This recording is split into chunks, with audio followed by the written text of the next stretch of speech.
Welcome to the Tech Egg. Don't get scrambled. Enjoy the video.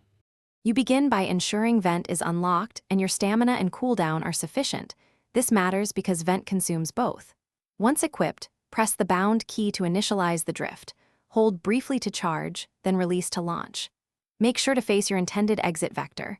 Vent's trajectory follows camera aim. You'll want a short burst rather than a full long press for a controlled reposition. This first action sets momentum and places you to chain the next input smoothly. Once you've launched with vent, immediately plan the follow-up. Chain a heavy or light attack inside the 0. 5 to 1. 2-second window to keep enemies staggered. Use small camera corrections during flight to redirect your landing and aim secondary hits. If vent's cooldown is active, weave in a dodge or short dash so you don't leave gaps in a fence.